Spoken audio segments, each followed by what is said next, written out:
But the lesson didn't actually start in the classroom. I didn't understand leadership back then. The lesson came from my time in Iraq. And by the way, that's where I was born.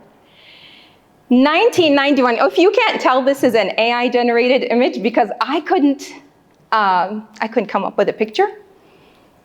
And I'll tell you about this story. In 1991, a rebellion in Iraq happened. People got fed up with the Saddam regime. I don't know if you're old enough to remember any of this or have seen it or heard about it or saw it in the news. But we were right in the middle of it. It got so violent that my father decided he's gonna pack us up on the back of our pickup truck and just move. Now, this is not how many there were of us. There's like 7. But this is what AI came up with. We moved from city to city with 2 of my brothers actually participating in the uprising. We were part of it, so we had to get out of there. Every time we got to a new city, violence erupts again. Saddam's army gets closer to us. And then we have to move again. And we did this over and over and over. And I don't know how long it actually took us.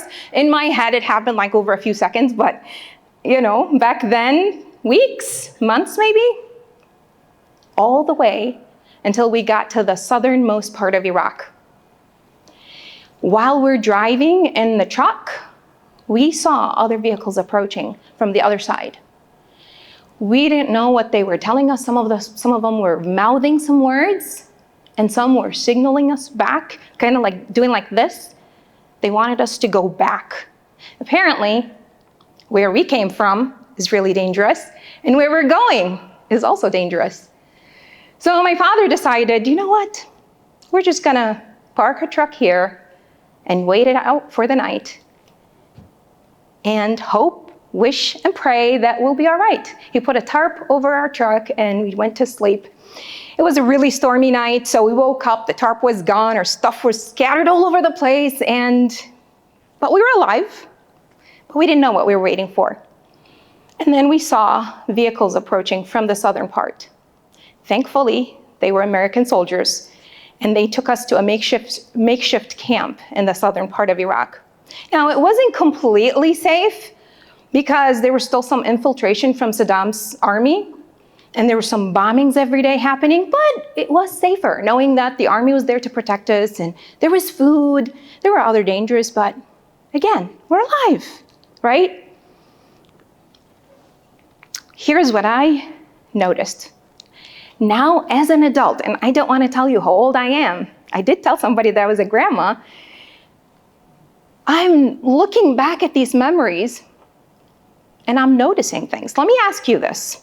I want you to think back at a challenge that you've had in your life, a problem, a situation, a setback.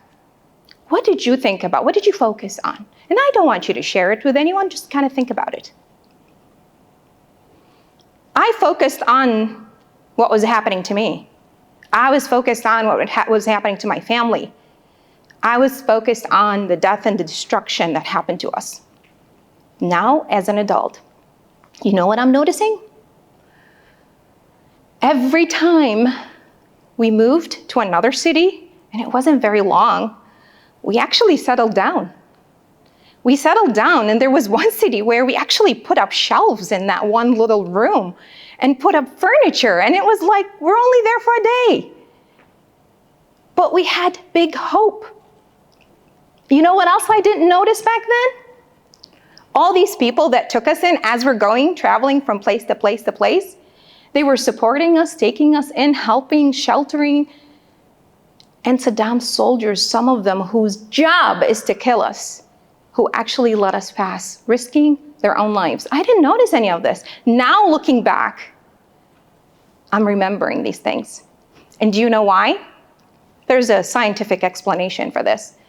Our brains are designed to focus on the threats, on the danger. And that's because evolution says we want to protect ourselves, right? So we look at the danger, we look out for ourselves. This is a signal.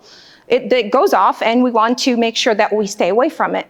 Unfortunately, what happens in this world, if we continue to focus on these things, we become really miserable because we don't see all this white space.